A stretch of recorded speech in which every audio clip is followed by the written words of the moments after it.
Assalamualaikum warahmatullahi wabarakatuh. Halo semuanya, bagaimana kabarnya? Semoga kalian semua selalu diberikan kesehatan ya dimanapun kalian berada. Nah, jadi kali ini di video ini kita akan membahas mengenai mengenal jurusan atau karir, yaitu ahli psikologi. Nah, penasaran kan? Langsung aja yuk.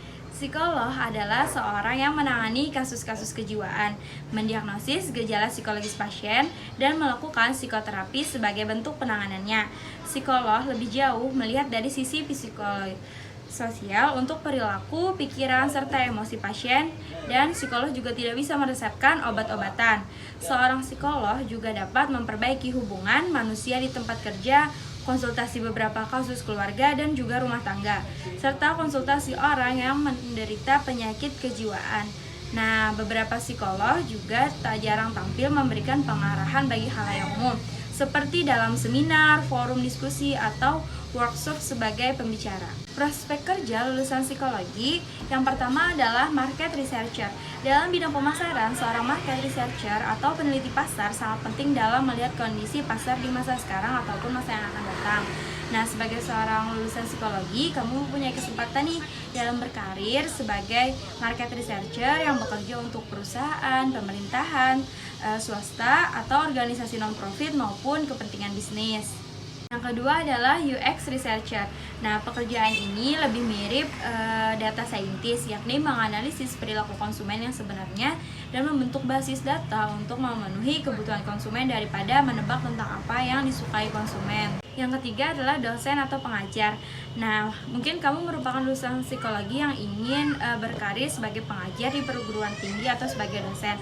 Akan tetapi, untuk menjadi seorang dosen, kamu memerlukan studi ke jenjang yang lebih lanjut, yaitu minimal pendidikan S2 dan bahkan beberapa universitas memberikan syarat minimal pendidikan S3.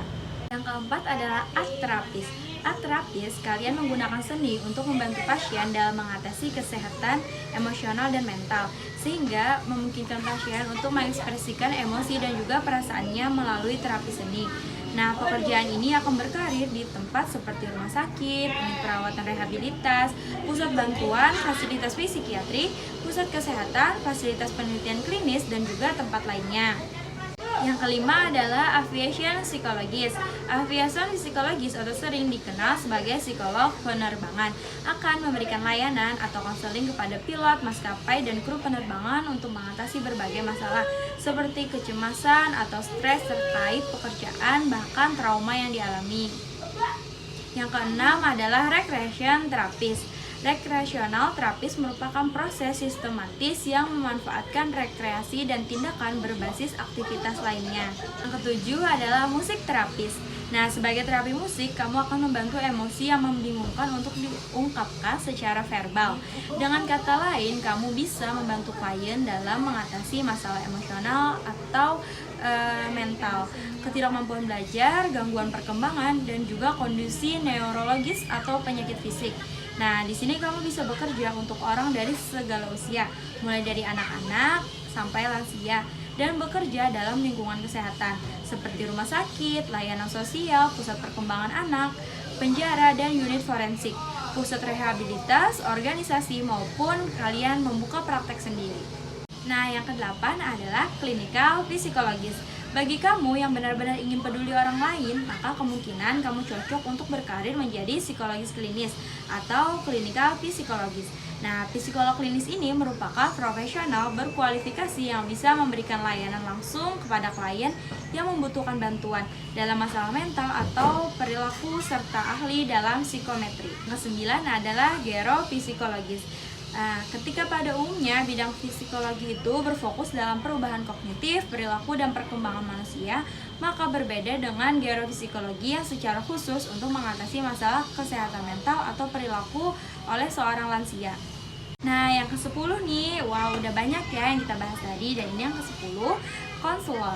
Seorang konselor akan memberikan layanan dukungan, konseling maupun layanan rehabilitasi dalam komunitas lingkungan yang beragam.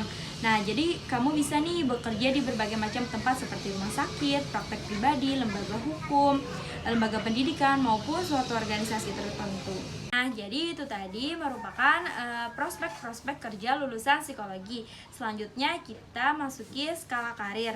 Nah, jadi berikan jawaban kamu ya pada 5 pertanyaan di bawah ini dengan ketentuan skala 1 sangat tidak sesuai, skala 2 tidak sesuai, skala 3 sesuai, dan skala 4 sangat sesuai. Pertanyaan pertama, apakah bidang karir yang akan Anda pilih sesuai dengan tujuan-tujuan karir Anda? Silakan kalian pilih dari skala 1 sampai skala 4. Pertanyaan kedua, apakah bidang karir yang akan Anda pilih sesuai dengan aspirasi Anda? Nah, silakan pilih ya antara skala 1 sampai skala 4. Pertanyaan ketiga, apakah bidang karir yang akan Anda pilih menjanjikan kompensasi yang Anda inginkan? Silakan pilih ya dari skala 1 sampai skala 4. Nah, selanjutnya pertanyaan keempat, apakah bidang karir yang akan Anda pilih menerapkan sistem promosi yang Anda harapkan?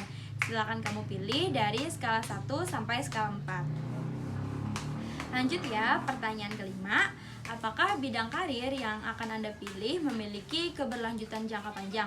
Silakan kalian pilih dari skala 1 sampai skala 4. Nah, sekarang tentukan ya skala karir Anda. Nah, jadi demikian ya informasi mengenai karir dan prospek kerja lulusan psikologi yang perlu kalian ketahui. Nah, jadi setelah ini kira-kira kamu ingin berkarir menjadi apa nih dari daftar prospek kerja lulusan psikologi yang sudah disebutkan tadi? Nah, jika kamu tertarik, nantinya kamu bisa bekerja di lembaga psikolog ataupun rumah sakit loh, dan juga perusahaan. Bahkan kamu bisa mendirikan tempat praktek sendiri yang jadwalnya bisa kamu atur sendiri. Nah, bagaimana? Menarik bukan? Jangan lupa untuk membagikan informasi ini dengan teman-teman kamu di media sosial ya. Semoga ini bermanfaat. Terima kasih.